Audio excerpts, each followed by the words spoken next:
la sculpture de l'incisif central supérieur. Pour cela, vous avez besoin de la planche que l'on vous a déjà remis sur l'incisif central supérieur.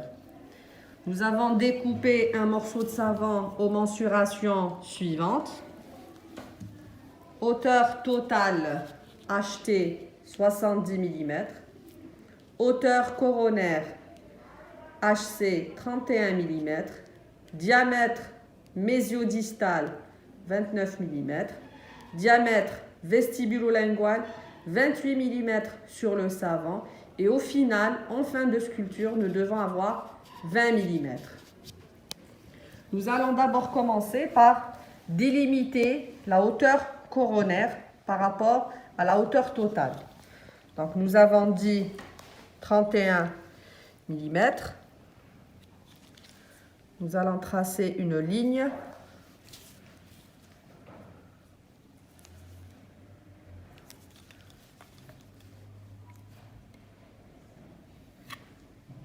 Qui délimite la hauteur coronaire par rapport à la hauteur radiculaire.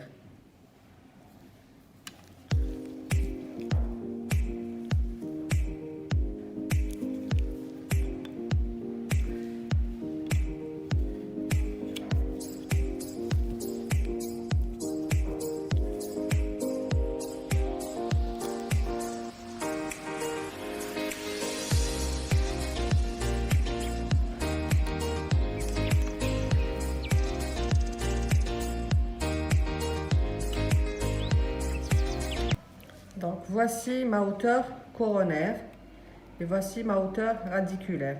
Donc je trace une ligne qui va délimiter la couronne de la racine sur les 4 faces. Avant de commencer à sculpter, nous devons d'abord nommer les faces en fonction des faces que l'on voit sur la planche. Donc vous avez la vue vestibulaire, vue mésiale, vue linguale et vue distale. Donc, je choisis la face en fonction du diamètre. Donc, le diamètre mésio-distal est de 29, c'est le plus important. Donc là, ça va être ma face vestibulaire. Je mettrai la lettre V. La face opposée, c'est la face palatine ou linguale. Donc je mets la lettre P. C'est une dent du haut, donc c'est une face palatine. À gauche, c'est la face mésiale. Et là, donc la face opposée, c'est la face distale. Premièrement, donc, nommer les faces. Vestibulaire, palatine, mésiale, distale. À présent, nous allons reproduire le tracé que l'on voit sur les planches. Et on va travailler 2 faces opposées dans un premier temps, c'est-à-dire la vestibulaire et la palatine ou linguale. Ensuite, on va travailler les 2 autres faces, c'est-à-dire mésiale et distale. Donc, je reproduis le tracé tel que je le vois sur la planche.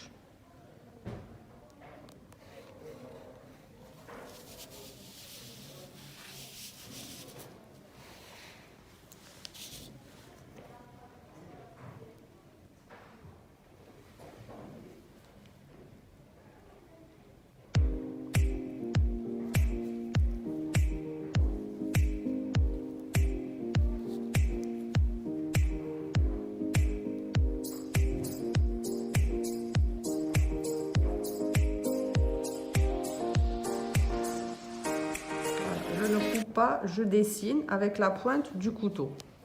La vue vestibulaire.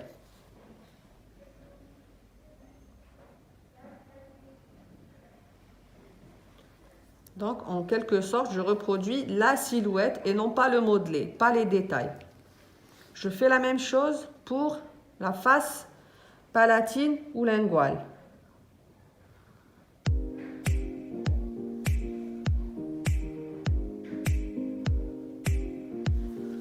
voit ici que le collet du côté palatin se situe un peu plus bas que le côté vestibulaire. Donc, mon collet sera légèrement plus bas.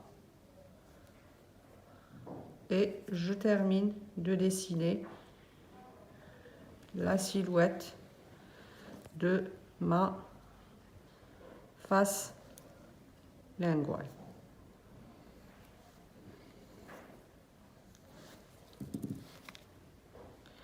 Une fois que j'ai tracé la silhouette ou le contour de la vue vestibulaire et linguale, je vais couper en fonction de ces deux tracés le long des faces proximales. Voilà.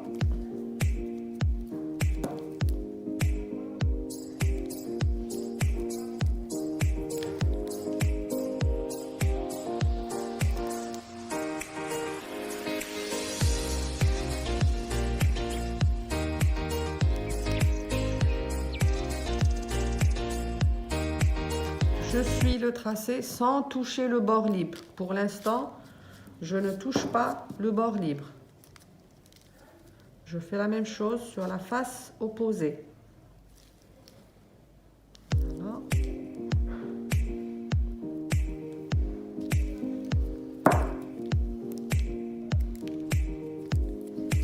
On peut toujours laisser 1 mm de sécurité, comme ça.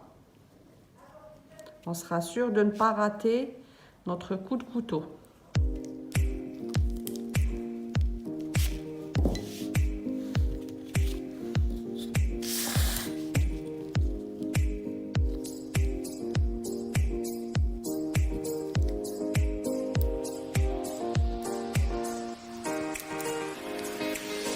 Voilà.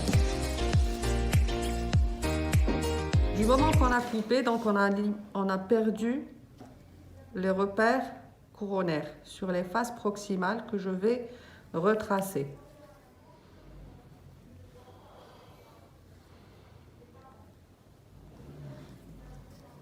Et je vais renommer les faces, donc mésiale, distale.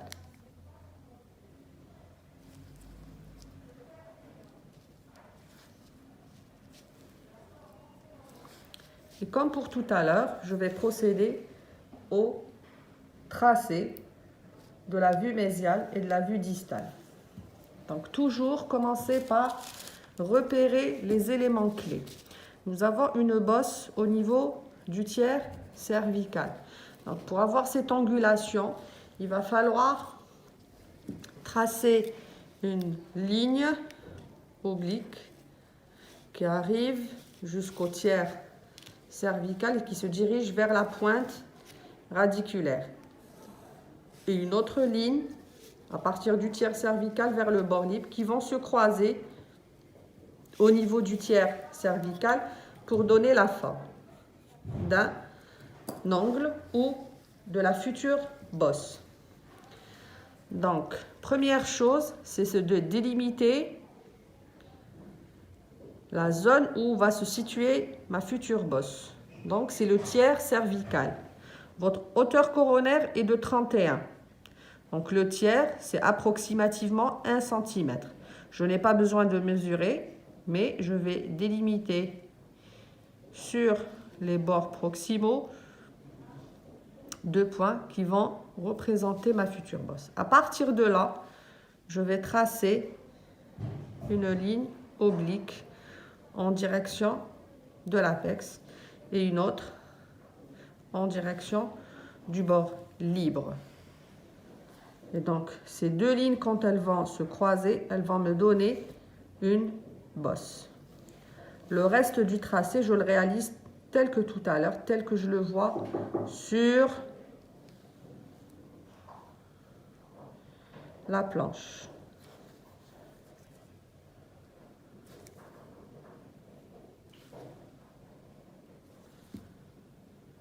Je vais faire la même chose sur le côté opposé en essayant de garder les mêmes repères.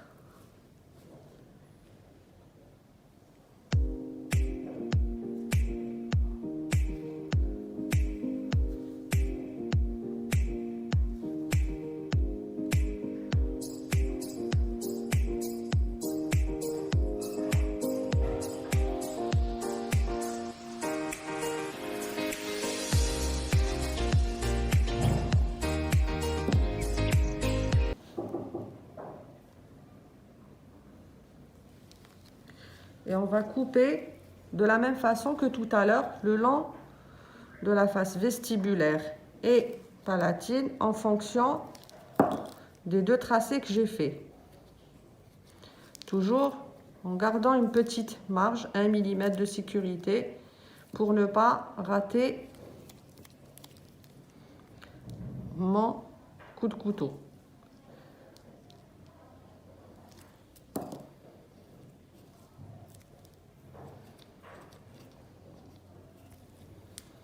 Voici ma future bosse. En vue proximale, je vois cette ondulation qui se situe au niveau du tiers cervical. Je fais la même chose du côté palatin.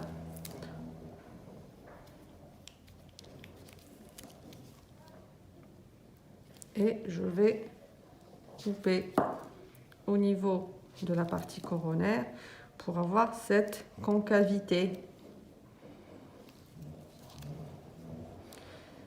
qui correspond à la face palatine de la couronne.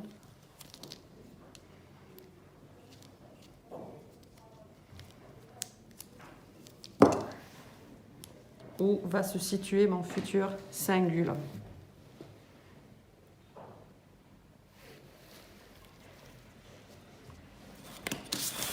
Je termine mon ébauche en réalisant la vue occlusale. Donc, en vue occlusale, nous avons un aspect triangulaire. Et nous avons une section triangulaire aussi au niveau d'une coupe, au niveau du collet de la racine. Donc, nous avons une forme triangulaire. Alors, comment passer d'une forme quadrilatère, où j'ai 4 faces, à une forme triangulaire? Alors, pour cela, je vais tracer une ligne médiane. Une ligne qui va passer par le milieu, allant de la pointe de la racine, c'est-à-dire de l'apex, vers le cingulum. Voilà.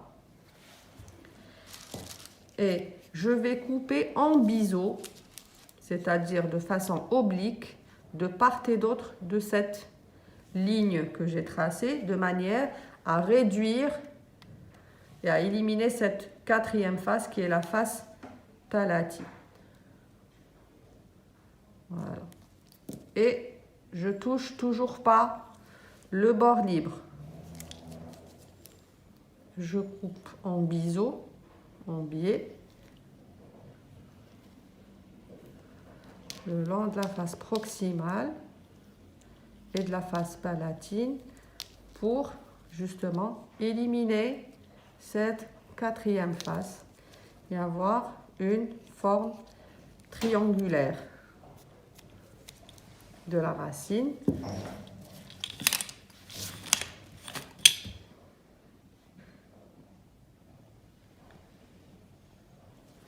Et voici donc en vue occlusale la forme triangulaire de la couronne.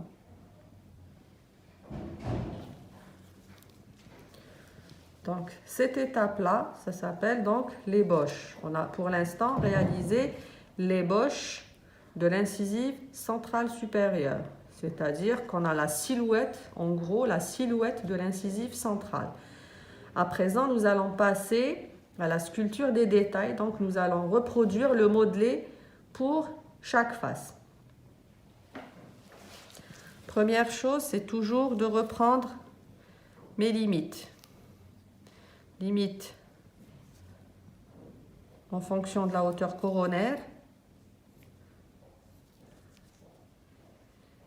qui elle va me permettre de positionner mon collet.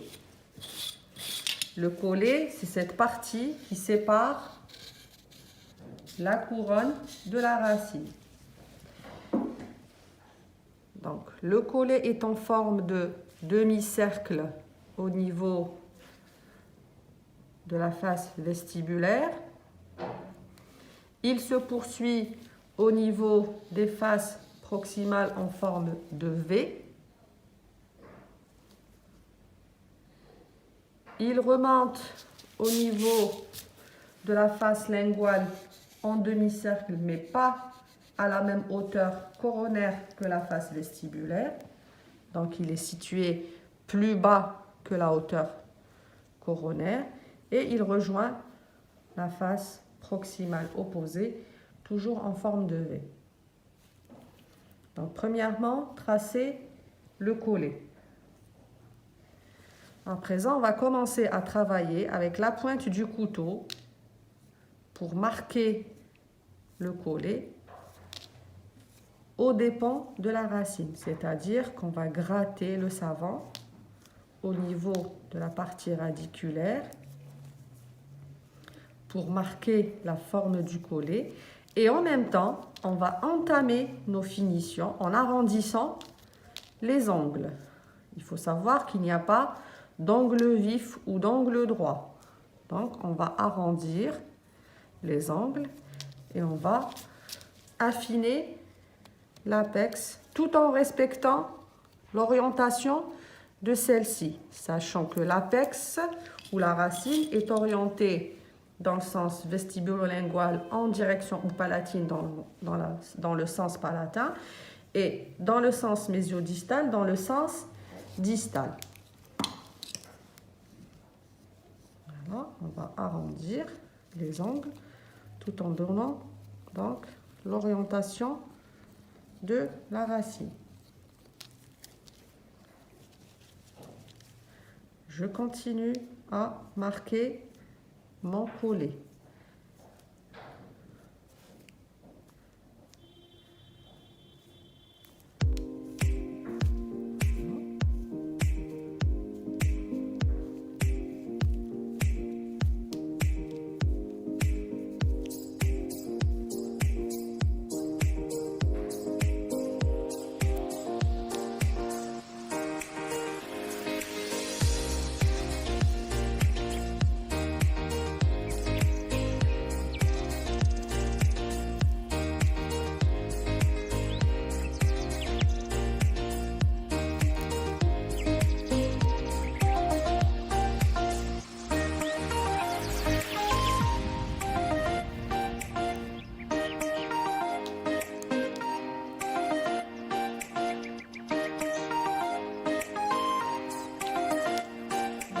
Je fais le tour de la dent, je fais au niveau des 4 faces.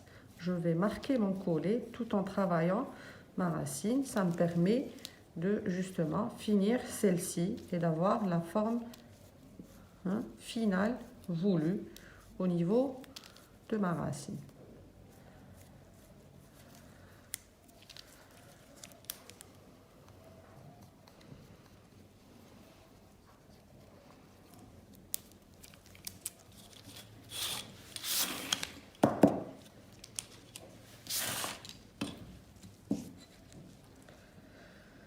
Il faut savoir que ce n'est pas encore fini pour le collet parce que ça n'est pas comme ça une sorte de marche d'escalier. Il ne faudrait pas qu'il soit en forme de marche d'escalier.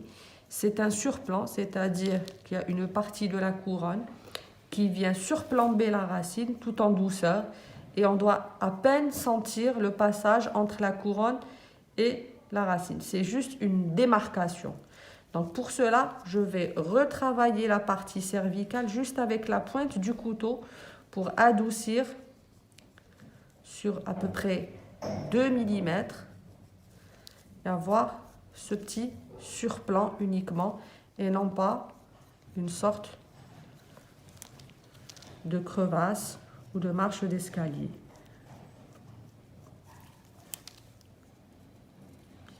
Et comme pour tout à l'heure, je ferai les 4 faces pour faire le tour de toute ma dent.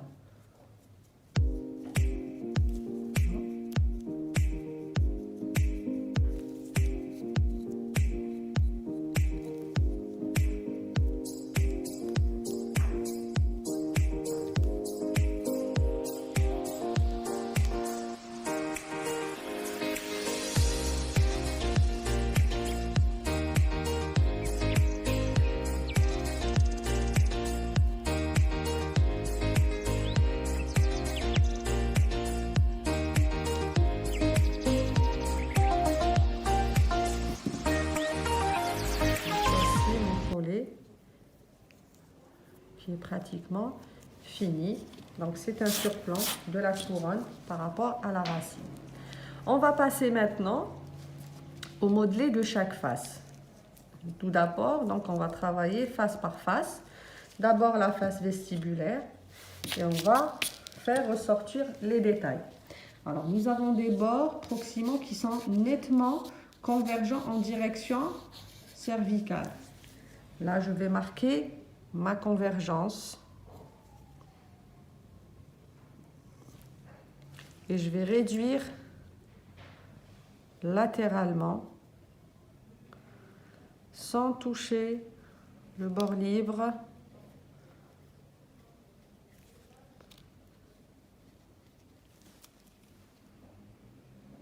Je vais couper comme ça de biais.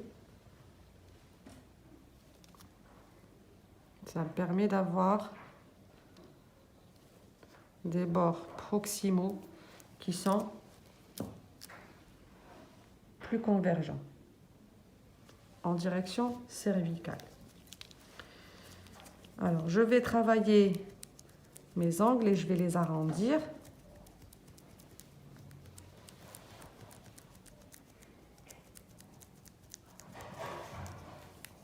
Parce que nous n'avons pas d'angle vif. La bosse, elle est déjà là. C'est ce qui marque la centrale. La bosse, on l'a fait au moment de couper les boches. On va juste adoucir les angles à ce niveau-là.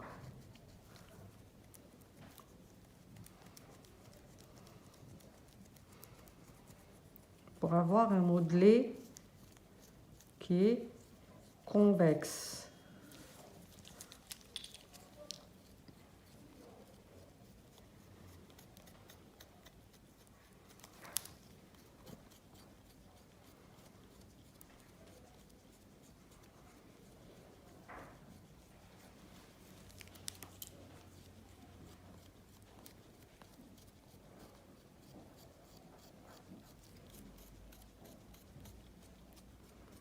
Voilà, on va adoucir les angles.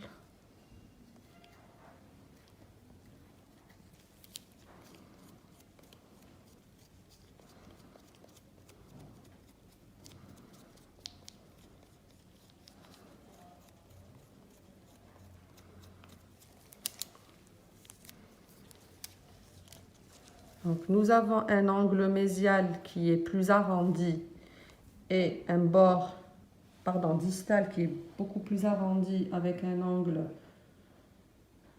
situé plus haut. Donc je vais couper à ce niveau-là, juste au niveau de l'angle distal. Voilà, comme ça. Et je vais arrondir aussi. Ça va nous permettre de raccourcir le bord distal et d'avoir un angle distal plus arrondi.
Ça nous permet aussi de réduire et de travailler notre bord libre qui doit être plus fin.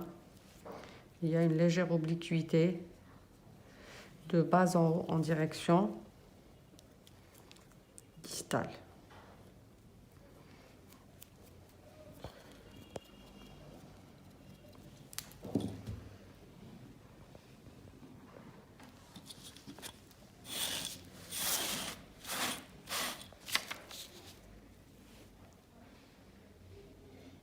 On va passer aux autres faces et on laissera les lobes au final.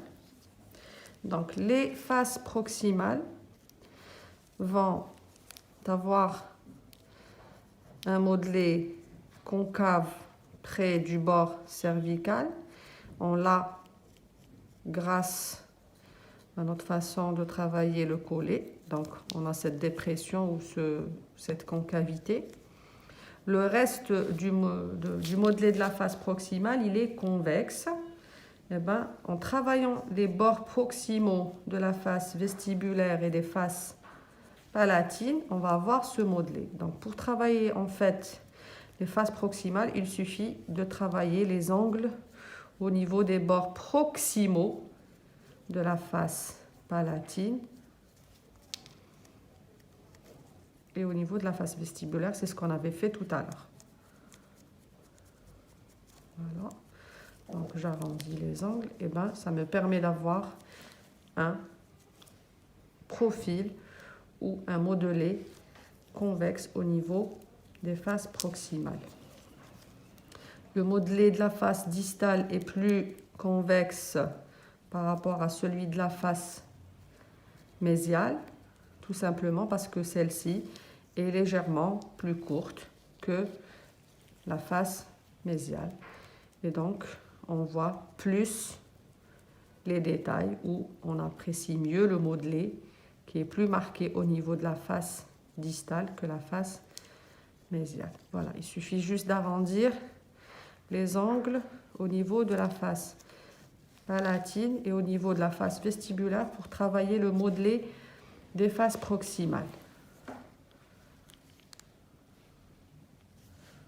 Convexe, concave. Concave au niveau cervical et convexe au niveau du reste de la face, les deux autres tiers.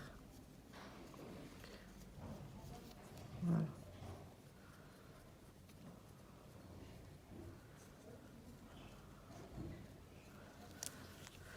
À présent, nous allons travailler le modelé de la face palatine.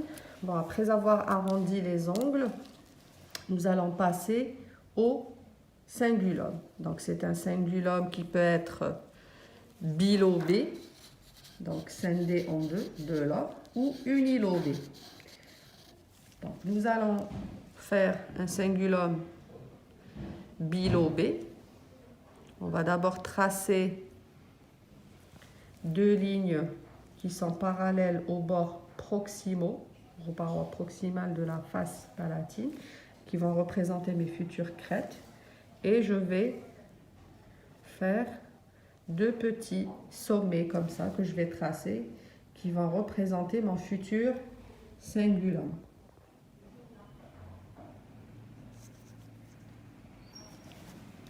À partir de là, je vais couper en biseau, c'est-à-dire en biais, avec la pointe du couteau, en me limitant par les crêtes que j'ai tracées et par les lobes que j'ai dessinés. Je ne creuse pas, je coupe en biseau. Voilà ce que j'enlève, c'est pas grand-chose. Je coupe en biseau en suivant les tracés que j'ai fait.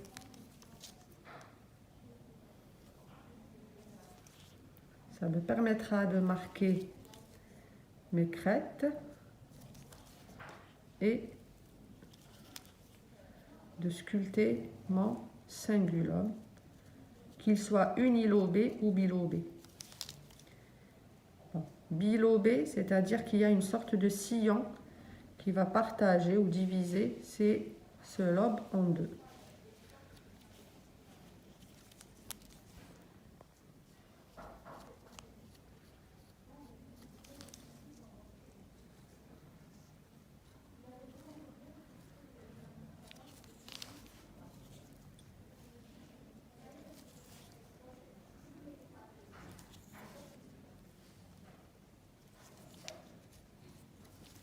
Alors tout ce travail, il faut savoir que les crêtes, elles sont épaisses et larges près du cingulum et elles s'affinent et se confondent avec le reste de la face palatine. Il ne faudrait pas qu'on les sente près du bord libre.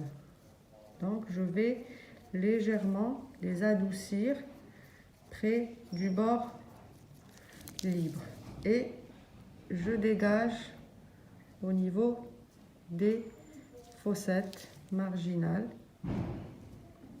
mes crêtes pour qu'elles soient mieux visibles. Je termine de travailler mon cingulum en travaillant le sommet de mes deux lobes. Il faut arrondir. On vous a dit tout au long de notre travail qu'il n'y a pas d'angle vif. Donc même ici, dans les moindres détails, on doit arrondir.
Voici mon cingulum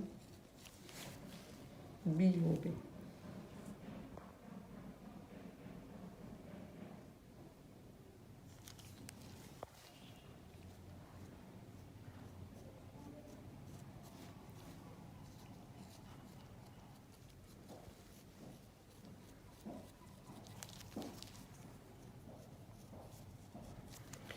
Donc, dernière chose à faire, c'est de tracer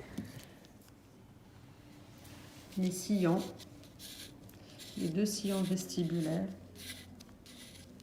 de telle sorte à diviser celle-ci en 3 lobes.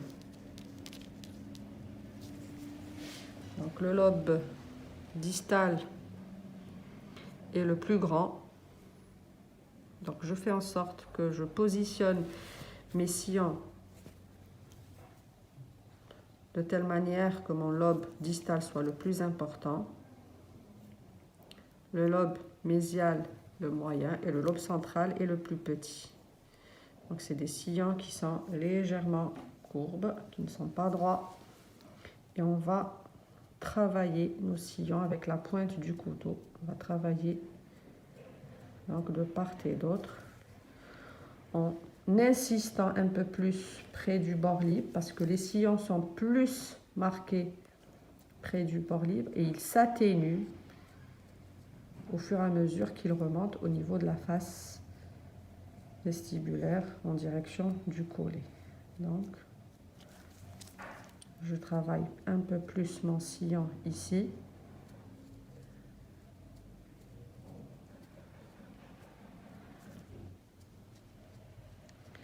J'insiste un peu plus. Voilà, regardez, je n'enlève pas grand-chose.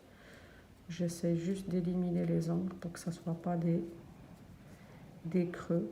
C'est des sillons, donc, qui vont être plus marqués au niveau du bord libre. Et ils vont s'effacer au fur et à mesure qu'ils remontent sur la face vestibulaire. Voilà. Voilà. Ça nous donne donc cet aspect lobé ou dentelé qu'on retrouve sur les dents jeunes. Hein, ce bord libre festonné comme ça.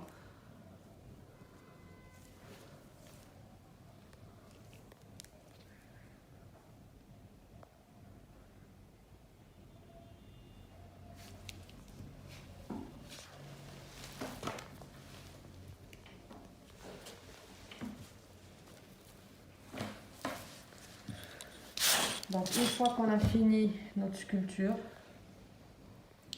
nous allons passer bien sûr au lustrage pour éliminer toutes les traces de couteau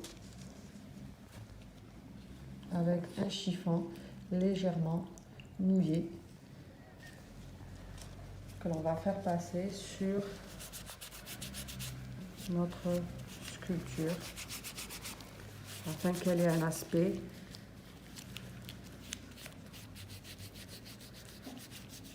plus régulier, plus lisse.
Donc voici ma sculpture finie.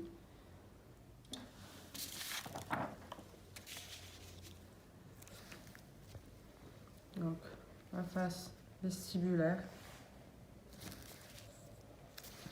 la vue proximale mésiale, la vue palatine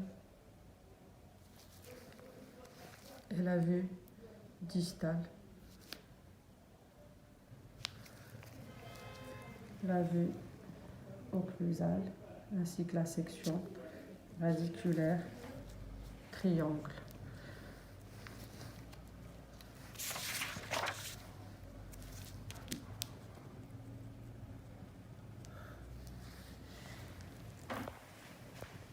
J'espère que ça a été assez clair.